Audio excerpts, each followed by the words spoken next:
श्रीमद् भगवद गीता अध्याय 2 सांख्य योग की यह अनमोल कथा शुरू करते हैं।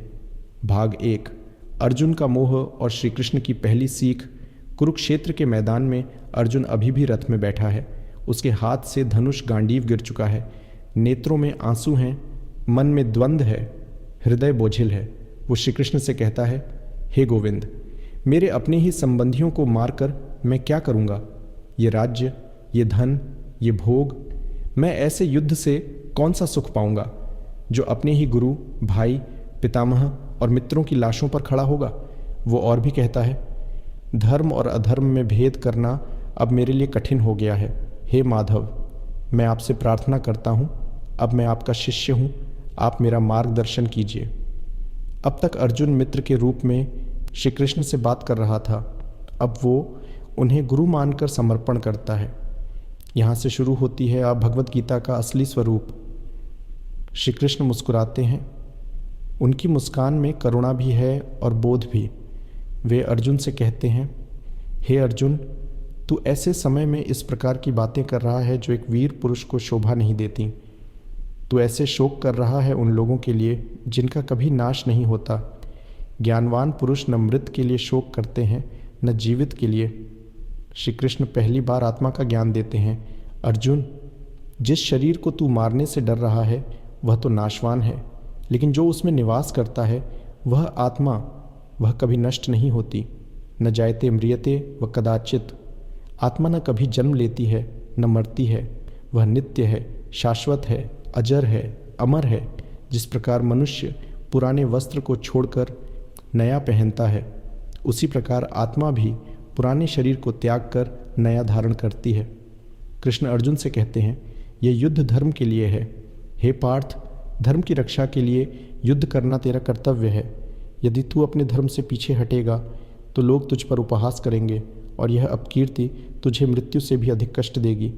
कृष्ण कहते हैं, संभव रखो, सुख दुख, लाभ हानि, जय पराजय, इन सभी में समत्व रखना ही योग्य है। कर्म करो, फल की चिंता मत करो।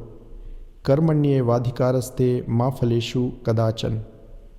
तेरा अधिकार केवल कर्म करने में है, फल पर नहीं। फल की इच्छा से कभी कर्म मत छोड़ो। अब तक हम गीता के दूसरे अध्याय की शुरुआत में अर्जुन के शोक, कर्म के महत्व, आत्मा के अमृत्व और श्री कृष्ण के बोध के प्रारंभिक सूत्रों को समझ चुके हैं। अब आगे आने वाला है गीता का गूढ़तम ज्ञान, ज्ञान योग, बुद्धि योग, स्थिर बुद्धि का रहस्य और वह अद्भुत दर्शन जिसने केवल अर्जुन का ही नहीं बल्कि पूरे विश्व का जीवन बदल दिया। क्या मैं आगे बढ़ाऊं या आप चाहें तो यहीं थोड़ी देर विश्राम ले सकते हैं? आदेश दीजिए, मैं आगे अध्याय 2 की अगली परत खोलता हूं। अब हम श्रीमद् भगवद गीता अध्याय 2 के अगले चरण की ओर बढ़ते हैं, जहां श्री कृष्ण अर्जुन को आत्मा, कर्म और योग का गहनतम रहस्य समझा रहे हैं। भाग 2। आत्मा की महानता और कर्म का रहस्य। श्री कृष्ण कहते हैं, हे अर्जुन, जो आत्मा को मारने वाला समझता है और जो आत्मा को मरने वाला समझता है, दोनों ही अज्ञानी हैं। आत्मा न मारती है न मरती है। जैसे अग्नि जल को सुखा नहीं सकती, जैसे वायु फूल की खुशबू को मिटा नहीं सकती, वैसे ही कोई भी शक्ति आत्मा को न जला सकती है, न काट सकती है, न गिला कर सकती है। नैनम छिंदंती शस्त्राणि नैनम दहत्य पावकः। आत्मा अजर है, अमर है, अविनाशी है, अपरिवर्तनीय है। कर्म से भागना नहीं, धर्म निभाना है। कृष्ण अर्जुन से कहते हैं, हे पार्थ, यदि तू युद्ध से भागेगा तो न केवल अपना धर्म खो देगा बल्कि समाज में तेरा अपमान होगा। लोग कहेंगे कि अर्जुन डर गया। स्वधर्मे निधनम श्रेयः परधर्मो भयावह। अपने धर्म में मर जाना भी कल्याणकारी है, पर किसी और के धर्म को अपनाना विनाशकारी है। बुद्धि योग। फल की आसक्ति को त्यागो। कृष्ण आगे कहते हैं, योगस्थ कुरु कर्माणि संगम त्यक्त्वा धनंजय। सिद्ध सिद्ध्यो समो भूत्वा समत्वम योग उच्यते। हे अर्जुन, तू योग में स्थित होकर कर्म कर, फल की चिंता को त्याग कर, सफलता और असफलता में सम रहकर। यही है बुद्धि योग, जहाँ मन स्थिर हो, बुद्धि संतुलित हो और कर्म केवल कर्तव्य की भावना से किया जाए। श्री कृष्ण स्पष्ट करते हैं, असली संन्यास क्या है? कृष्ण कहते हैं, सच्चा सन्यासी वो नहीं जो कर्म छोड़ दे, बल्कि वो है जो फल की अपेक्षा छोड़ दे। कर्मजम बुद्धियुक्ता हि फलम त्यक्त्वा मनीषिणः जन्म बंध विनिर्मुक्ता पदम गच्छन्ति अनामयम। जो बुद्धि से युक्त होकर कर्म करता है और फल की इच्छा त्याग देता है, वह जन्म मरण के बंधन से मुक्त होकर शांति को प्राप्त करता है। मन की स्थिति। स्थिर बुद्धि पुरुष श्री कृष्ण अब अर्जुन से वो बात कहते हैं जो गीता का एक अमर सूत्र बन गया। स्थित प्रज्ञस्य का भाषा। अर्जुन पूछता है, हे केशव, एक स्थिर बुद्धि ज्ञानी पुरुष कैसा होता है, कैसे चलता है, कैसे बोलता है, कैसे व्यवहार करता है? श्री कृष्ण उत्तर देते हैं, प्रजहाति यदा कामान सर्वान पार्थ मनोगतान आत्मन्येव आत्मना तुष्टः स्थित प्रज्ञः तदोच्यते। जब कोई व्यक्ति मन में उठने वाली सभी इच्छाओं को त्याग देता है और केवल आत्मा में ही संतुष्ट रहता है, तब वह स्थिर बुद्धि कहलाता है। मन को वश में करना है। यदा संहर्ते छाया कूर्मो अंगानी सर्वशः इंद्रियाणि इंद्रियार्थेभ्यः तस्य प्रज्ञा प्रतिष्ठिता। जैसे कछुआ अपने अंगों को समेट लेता है, वैसे ही जब व्यक्ति अपने इंद्रियों को विषयों से रोक लेता है, तब वह स्थिर बुद्धि होता है। ध्यानात् विषयान पुंसः संगस्ते शूपजायते संघात संजायते कामः कामात् क्रोधोभिजायते। यहाँ श्री कृष्ण चेतावनी देते हैं, ध्यान से आकर्षण होता है, आकर्षण से कामना, कामना से क्रोध, क्रोध से विवेक का नाश और विवेक के नाश से पतन। जो स्वयं पर विजय पाले वही सफल है। जो व्यक्ति अपने मन और इंद्रियों पर नियंत्रण पा लेता है, वह संसार में रहते हुए भी एक योगी, ज्ञानी और स्थिर बुद्धि वाला होता है। वासांसी जीर्णानि यथा विहाय। जैसे पुराने वस्त्र उतारकर मनुष्य नया पहनता है, वैसे ही आत्मा भी एक शरीर छोड़कर नया लेती है।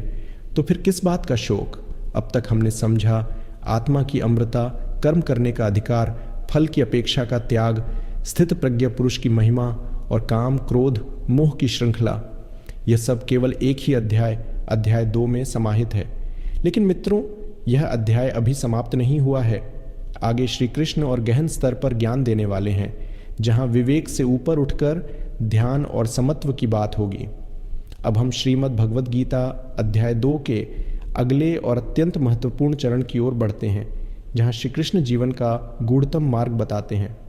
स्थिर बुद्धि का मार्ग, अंतर्मन की विजय। श्री कृष्ण अर्जुन से कहते हैं, नास्ति बुद्धिर्युक्तस्य न चायुक्तस्य भावना न चाभाव्यतः शांतिर्शांतस्य कुतः सुखम। जिसका मन स्थिर नहीं है उसे सच्ची बुद्धि नहीं मिलती। जिसे विवेक नहीं उसे आत्मज्ञान नहीं। जिसके भीतर आत्मज्ञान नहीं उसे शांति नहीं।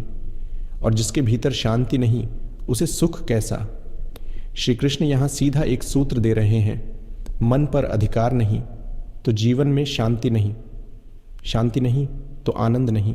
गलाचरण, समत्व योग, जहाँ सब एक समान हो जाता है। अब तक श्री कृष्ण ने आत्मा की अमृता और कर्म का दर्शन कराया था, लेकिन अर्जुन अभी भी विचलित है। उसके मन में अब भी ये सवाल है, क्या मैं सही कर रहा हूँ? क्या ये युद्ध न्याय है? क्या मुझे अपनों को मारकर जीत चाहिए? यहीं श्री कृष्ण अर्जुन के मन की गहराई में उतरते हैं और अब वो उसे एक और चमत्कारिक ज्ञान देते हैं, समत्व योग, यानी हर परिस्थिति में सम रहना, न तो सुख से उछलना न दुख से गिरना। श्री कृष्ण कहते हैं, हे अर्जुन, जो मनुष्य सफलता और असफलता, लाभ और हानि, जय और पराजय, सुख और दुख, इन सबको एक समान देखता है, वही सच्चा योगी है। अब जरा सोचिए, एक ऐसा योद्धा जो न जीत की खुशी में झूमता है, न हार के डर से कांपता है, न अपनों के मोह में बंधता है, न शत्रु के प्रति द्वेष रखता है, वो कौन है? वो है स्थित प्रज्ञ, एक ऐसा व्यक्ति जिसकी चेतना कभी डगमगाती नहीं। अब बात आती है ध्यान और विवेक की। श्री कृष्ण अब अर्जुन को सिर्फ कर्म नहीं, कर्म में चेतना जोड़ने का रहस्य बताते हैं। वो कहते हैं, जब तुम किसी कार्य को इस दृष्टि से करो कि मैं सिर्फ अपने धर्म का पालन कर रहा हूँ, ना मुझे इससे कुछ पाना है, ना खोने का डर है, तब वो कर्म नहीं बल्कि योग बन जाता है। ध्यान देना मित्रों, ये कोई साधारण शिक्षा नहीं है। यहाँ श्री कृष्ण हमें कर्म का एक ऐसा रूप दिखाते हैं जो तप है, पूजा है और मुक्ति का मार्ग है। तो अर्जुन क्या करे, युद्ध करे या ना करे? अब तक अर्जुन सोच रहा था, मेरे सामने गुरु हैं, दादा हैं, भाई हैं, मैं इनसे कैसे युद्ध करूं? लेकिन अब श्री कृष्ण उसकी सोच को ही बदल देते हैं। वो कहते हैं, अर्जुन तू युद्ध कर, लेकिन स्वार्थ से नहीं, धर्म से, अपने मन से नहीं, विवेक से, अपनों को देखकर नहीं, कर्तव्य को देखकर। यहाँ श्री कृष्ण अर्जुन को एक योद्धा नहीं, एक योगी बना रहे हैं। वो कह रहे हैं, तू युद्ध कर लेकिन तू शांत रह, तू मार लेकिन तुझे पाप न लगे। क्यों? क्योंकि तू कर्म कर रहा है लेकिन फल की इच्छा नहीं रख रहा। फिर आता है कर्म का गूढ़ रहस्य। श्री कृष्ण बताते हैं कि जो व्यक्ति केवल फल के लिए कर्म करता है वो बंध जाता है, लेकिन जो कर्म को भगवान को अर्पित कर देता है वो मुक्त हो जाता है। अब ज़रा सोचिए, क्या आपने कभी ऐसा कार्य किया है जिसमें आपने सिर्फ किया, न तारीफ की परवाह की, न बदले में कुछ मांगा? श्री कृष्ण यही सिखा रहे हैं, कर्म करो लेकिन उसमें अपने मैं को छोड़ दो। सच्चा योद्धा कौन है? सच्चा योद्धा वो नहीं जो तलवार चला सकता है, बल्कि वो है जो अपने भीतर के डर, मोह, क्रोध और अहंकार को हराता है। श्री कृष्ण अर्जुन को कह रहे हैं, तू युद्ध में दूसरों से नहीं, अपने भीतर के भ्रम से लड़ रहा है, और जब तू इस युद्ध को जीत लेगा तभी तू सच्चे अर्थों में विजयी होगा। तो मित्रों, अब हम जिस मोड़ पर हैं, यह अध्याय धीरे धीरे हमें कर्म से ध्यान, ध्यान से समत्व, समत्व से आत्मस्थित अवस्था और फिर आत्मस्थित अवस्था से पूर्ण मुक्ति की ओर ले जा रहा है। ध्यानपूर्वक सुनिए मित्रों, अब हम प्रवेश कर रहे हैं श्रीमद् भगवद गीता के दूसरे अध्याय के उस गहनतम मोड़ पर, जहां श्री कृष्ण अर्जुन को मानव जीवन के अंतिम लक्ष्य से परिचित कराते हैं। यह कोई साधारण उपदेश नहीं है, यह जीवन के रहस्य का सार है। अध्याय 2, अगला चरण, ब्रह्म स्थिति और आत्मस्थ जीवन का रहस्य। अब तक श्री कृष्ण ने अर्जुन को कर्म, समत्व और विवेक की ऊंचाई दिखा दी थी, लेकिन अर्जुन अभी भी सोच रहा है, क्या कभी ऐसा भी हो सकता है कि मन पूर्णतः शांत रहे? क्या मैं इस संसार की उलझनों से पूरी तरह मुक्त हो सकता हूं?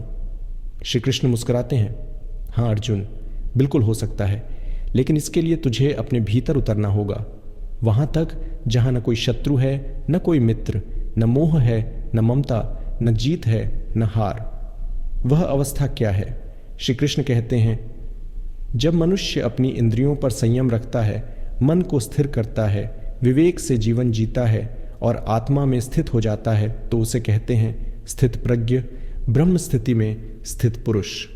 ये शब्द गूढ़ हैं, लेकिन आइए इसे हम एक जीवंत उदाहरण से समझते हैं। फिल्म की कल्पना कीजिए, आप समंदर के किनारे खड़े हैं, लहरें तेज हैं, कभी ऊपर कभी नीचे। ये जीवन की परिस्थितियां हैं, सुख, दुख, लाभ, हानि, लेकिन इन लहरों के नीचे एक गहराई है, शांत, स्थिर, अडोल। श्री कृष्ण कह रहे हैं, अर्जुन तू लहरों पर मत बह, तू उस गहराई को पहचान, वही है ब्रह्म स्थिति। कैसा होता है स्थित प्रज्ञ पुरुष? श्री कृष्ण ने अर्जुन को एक ऐसे पुरुष का चित्र दिखाया जो इंद्रियों के आकर्षण में नहीं बहता, जो न प्रशंसा में फूलता है, न आलोचना में टूटता है, जो न किसी वस्तु का लोभ करता है, न किसी के वियोग में दुखी होता है, जो सदैव भीतर स्थित है, शांत, संतुलित और मुक्त। यह वही आत्मस्थित अवस्था है जहां से कोई फिर कभी नहीं गिरता। श्री कृष्ण कहते हैं, हे अर्जुन, जो इस ब्रह्म स्थिति को प्राप्त करता है वही मृत्यु के बाद मोक्ष को प्राप्त करता है। अब सोचिए मित्रों, यह कोई साधारण ज्ञान नहीं, यह जीवन का अंतिम उद्देश्य है। न केवल युद्ध में विजय, बल्कि अहम, वासना, मोह और मृत्यु पर भी विजय। और अब यह अध्याय समाप्ति की ओर बढ़ रहा है, लेकिन श्री कृष्ण ने अर्जुन से कहा रहे हैं कि हे पार्थ, यदि तू इस ज्ञान को अपने जीवन में धारण कर ले तो न तू कभी शोक करेगा, न किसी से भय खाएगा। और ऐसा आत्मस्थ व्यक्ति चाहे जहां भी हो, वह सच्चा योगी है, मुक्त है। अभी हमने क्या जाना? समत्व क्या है, स्थित प्रज्ञा कौन होता है, ब्रह्म स्थिति क्या है, और उस अवस्था का अंतिम फल मोक्ष। मित्रों, अब यह अध्याय एक दिव्य और उजाले से भरे शिखर पर आ पहुंचा है, लेकिन आप ही कहें, क्या आप तैयार हैं इस ज्ञान के अंतिम सार को सुनने के लिए? तो आइए मित्रों, अब हम श्रीमद् भगवद गीता के दूसरे अध्याय के अंतिम और सबसे गूढ़ चरण में प्रवेश करते हैं, जहाँ श्री कृष्ण उस महान निष्कर्ष को उजागर करते हैं जो अर्जुन के जीवन को पलट देता है और आपके जीवन को भी बदल सकता है। अध्याय 2, अंतिम चरण, युद्ध का संकल्प और आध्यात्मिक जागरण। अब तक अर्जुन के मन के बादल हट चुके हैं। जो पहले भयभीत था, जिसने धनुष छोड़ दिया था, अब वह शांत और सुनने को तत्पर है। कृष्ण उसे कहते हैं, हे अर्जुन, इस आत्मज्ञान को समझ, इसे अपने जीवन का आधार बना और अब खड़ा हो, धर्म के लिए युद्ध कर। ये कोई साधारण युद्ध नहीं है, ये युद्ध है अधर्म के विरुद्ध, अज्ञान के विरुद्ध, भीतर के मोह और भ्रम के विरुद्ध। श्री कृष्ण ने अर्जुन को आत्मा, कर्म, धर्म, समत्व, स्थित प्रज्ञता और ब्रह्म स्थिति, इन सभी गूढ़ रहस्यों का ज्ञान दे दिया था। अब समय है निर्णय का। अब समय है कि अर्जुन इन बातों को केवल सुनने वाला न रहे, बल्कि उसे अपने अस्तित्व का अंग बनाए। अर्जुन का अंतर्द्वंद फिर उभरता है, हे केशव, ये सब बातें तो बहुत ऊंची और महान हैं, लेकिन मैं तो एक योद्धा हूँ। क्या मैं इन्हें समझ पाऊँगा? क्या मैं युद्ध कर पाऊँगा? क्या ये धर्म है या अधर्म? श्री कृष्ण मुस्कुराते हैं, लेकिन इस बार उनके स्वर में शांति के साथ शक्ति भी है। और तब श्री कृष्ण कहते हैं, हे अर्जुन, यह जो युद्ध तेरे सामने है, यह केवल बाहरी रण नहीं है, यह तेरे भीतर के मोह, भय और भ्रम के विरुद्ध युद्ध है। और इस युद्ध में तुझे उठना ही होगा। कायरता तेरे कुल के योग्य नहीं, यह धर्म युद्ध है और धर्म की रक्षा करना तेरा कर्तव्य है। धर्म युद्ध क्या है?